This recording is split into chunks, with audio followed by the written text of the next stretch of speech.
Is the verse where Jesus says, if we don't forgive people from our hearts, that he can't forgive us, scare you too?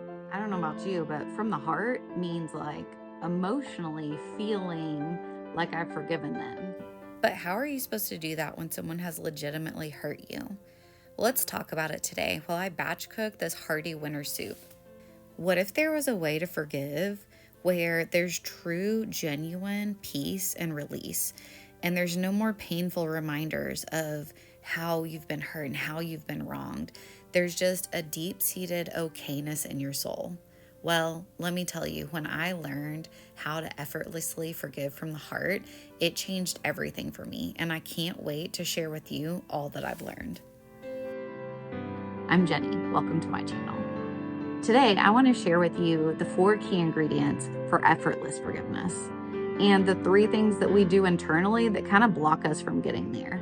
By the end of this video, you're going to know the steps to take to be able to effortlessly forgive those that have hurt you so badly. And it's not for them, it's for you. It's for your freedom, for your healing, and for the peace in your life.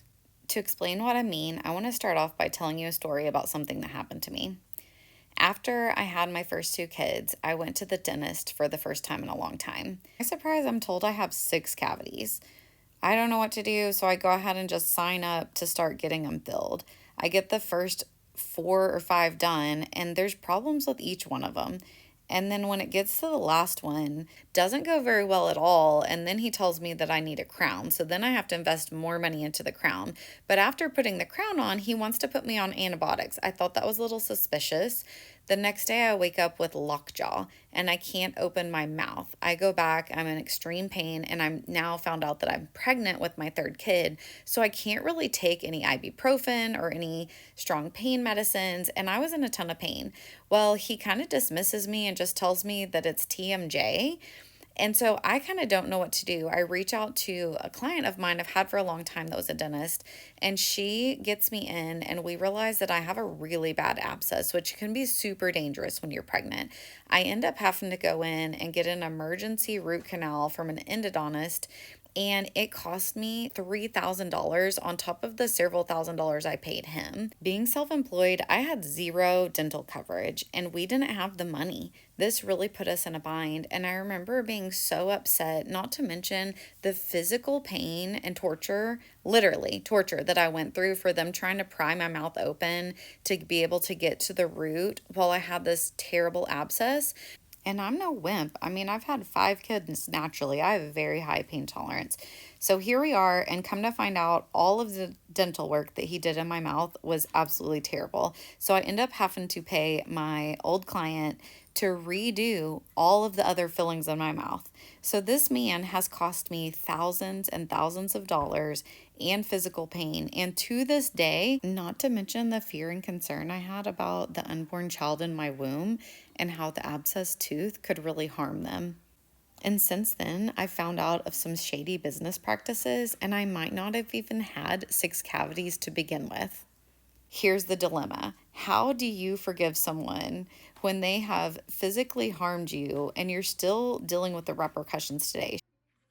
You see, what I realized was whenever we go through things that cause us harm, whether it's physically, emotionally, financially, in whatever way, it causes wounds. Just like as if we were in a car wreck and we got really beat up and our body is really tender, if someone tries to give you a hug when your body is all beat up, then the searing pain reminds you of what you went through. And it's the same thing with unforgiveness and with the wounds. It's not that we just aren't forgiving people. It's that there's legitimate wounds there that are still screaming at us because there's pain. And whenever those things get bumped into, when they get triggered, then it's just a reminder of the harm done. And so, you know, if somebody's really healthy, like you could hug them pretty hard. You could even chest bump them, pat them pretty significantly, and it's not going to cause any searing pain. You see, when we're whole and when we're no longer wounded, then we aren't easily triggered, and there's no more forgiveness that needs to be maintained because there's no reminders of it. So whenever I realized that it wasn't the unforgiveness that was the problem.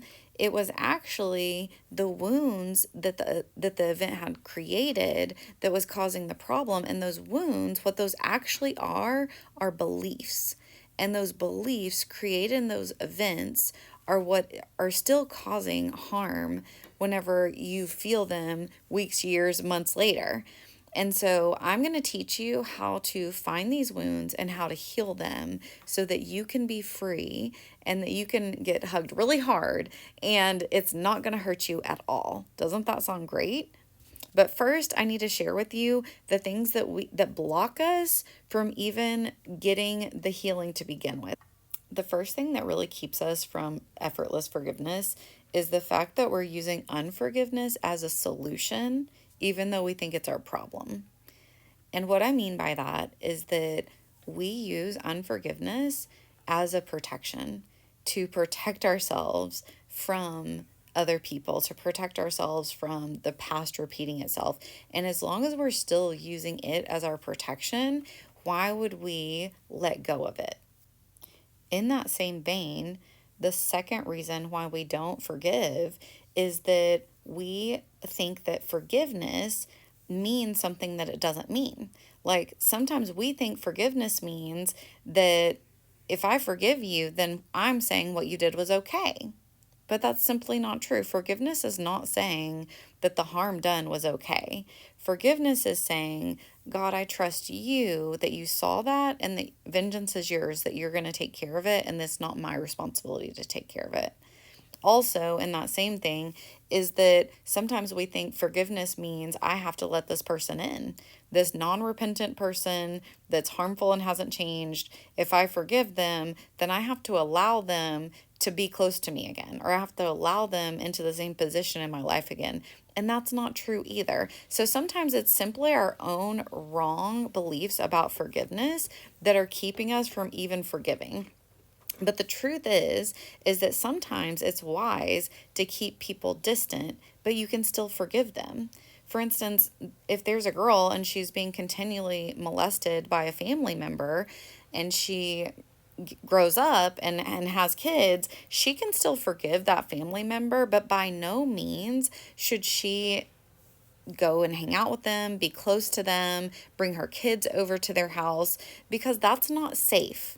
To be in relationship with someone that's not safe is not wise. That is not what forgiveness is asking us to do. And before I share the 4 keys to effortless forgiveness, let me go ahead and just tell you that the last reason that we don't forgive is that we think somehow the unforgiveness inside of our heart, inside of our mind, is somehow going to impact the other person, that it is going to punish them and keep them away so that we are no longer hurt. But the truth is that they are not affected by what's going on in our hearts or in our heads. They might feel some distance, but you can still have boundaries and distance with them and have forgiveness. The unforgiveness is just hurting us. So, how do we do it? How do we move from being beat up like an emotional car wreck into having our wounds healed and the pain taken away so that we can effortlessly forgive people? Well, what I found out is that our wounds, this pain that we feel, is emotional pain. And this emotional pain, it can also still be physical pain, like my teeth or whatever, because the body keeps the score. We do hold things in our bodies. But either way, there still also is emotional pain there. And the emotional pain is coming from beliefs. You cannot have an emotion without having a subconscious belief driving it. For instance, I can't feel fear unless there's a reason to be afraid. I can't feel happy unless there is a belief about something going on that is making me happy. Like emotions are the byproduct of our beliefs. So when we have painful, stinging emotions that we might not even be able to name what they are, there you can guarantee that there's a belief driving them. So step number 1 is to be honest about the pain, to be honest about what we feel, to not dismiss it, to not make excuses for it, to not deny it and be like, I'm fine. No, step number 1 is to use that pain as a check engine light for our hearts and be able to explore it. And so whenever we are honest about the pain, then what we need to do to the best of our ability is to name it. Is this sadness? Does this feel like rejection? Does this feel like betrayal? Does this feel like harm? And name what it is that it feels like. I feel like sometimes in Christian circles, it's almost like encouraged to be like, no, I'm fine, everything's great. But when we're saying that, what we're really saying is God, I don't want to give you my pain. I don't want to be honest with you about how much this hurts, because maybe subconsciously somewhere I think that my emotional needs are a burden to you or annoying to you. But that's not a good father. A good father would love to hug and to hold their kid and to minister to their hearts. And a good father would not be annoyed because someone went through legitimate harm and that they hurt. A good father cares and has compassion. And so we just need to believe that and then step into exploring that with him.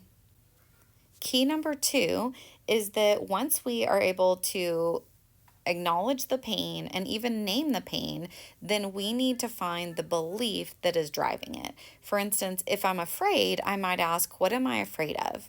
If I'm sad, then I might ask, why am I sad? Or if I'm feeling rejected, I might say, what does it make me believe about why I'm being rejected? For instance, with my tooth stuff, I had some physical pain, right? And so my belief might be, I'm going to deal with this pain forever. I had some emotional pain because I was scared because I was pregnant that this could harm my baby. And then I also had financial harm as well.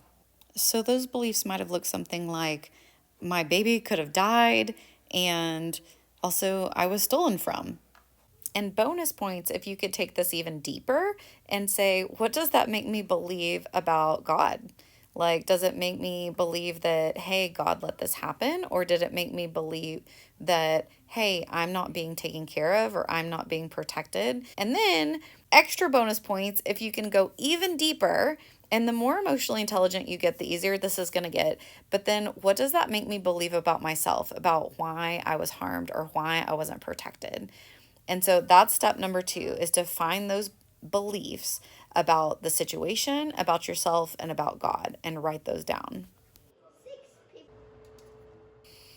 Now I have a big warning here, and the warning is that there's actually a difference between our experiential beliefs, what our heart believes, what it feels, and then what we logically, scripturally, biblically know. For instance, I can know that God is good. I can scripturally believe that He is protecting me. But then if I lose my job and I'm scared to death that we're not going to have enough money to pay bills, then I'm showing that I have a discrepancy between the part of me that knows God's my provider and the part of me that feels scared that I won't have provision. Do you see what I mean? So in this exercise, when we're finding the beliefs, we're pressing into what feels true, not what we biblically know is true. Now, we will get there. Don't worry. But just for a moment, allow yourself to be honest about what feels true. So step number 3, we're actually going to take those things that we wrote down and we're going to ask God about it. We're going to ask Him for His perspective. Hey, God, when that happened, what do you want me to know? For instance, with the tooth stuff, it's like, hey, what do you want me to know about feeling stolen from? And it's like God shows me, like, they were doing their best. They're just not very talented. No one was trying to actually harm you. And so that relieves a lot of pain. What about the baby, Lord? Like, the baby could have died. And He's like, I was protecting the baby. The baby was going to be fine. When we are intimate with God, when we ask for His perspective, then He gives us the full spiritual perspective and not just the physical perspective that we saw from our vantage point. He also might give us some sort of dialogue or words and more information that we didn't recognize at the time. And when things shift from what we remembered into the godly perspective, the beliefs change. And when the beliefs change, the emotions change. And when the emotions change, then there's no longer pain there. We can even ask, Lord, if I forgive them, does that mean I'll be harmed again? Or, Lord, if I forgive them, does that mean that I have to trust them again or be friends with them again? And see what He speaks into those. And so even if we have the reasons that are hindering us from forgiving in the first place, explore those with Him as well. As He brings in His truth and His perspective, it will set you free and give you peace with Him And so he's brought you into a new knowledge, a new perspective, and it really shifts everything. And so the more that we can go into these places of pain and of fear and these wounds and deal with these wrong beliefs. God, was I really unsafe? God, am I unworthy? Is that why I wasn't protected? And him be able to speak into that and tell us that he loves us and that we're worthy and that we're safe and that he has a plan, the more it makes us just fall in love with him and see him clearly, and it sets us so free. And last but not least, the last thing that you do is that you write it down. And when you write it down, then you can go back and you can remember the truth. And the more you meditate on the truth, the freer and the freer that you feel. So explore those wounds that you have. Are there things that you feel like you can't forgive? Ask about those. Lord, it feels true that if I forgive, then I'm going to be harmed, or this means it's okay. Ask him, see what he says. And then whenever you decide that you do want to forgive, then name the emotion, find the belief, take those beliefs to God and allow him to transform them and take on his perspective. This will set you free, and this will put you on a path of peace like you've never felt before. That way you can be the whole healed person that God created you to be, the one that Jesus died for to set free, so that you can walk in grace and joy and love and not in self-protection and fear any longer. I linked this delicious recipe below if you want to make it for your family. May you have a beautiful life inside and out.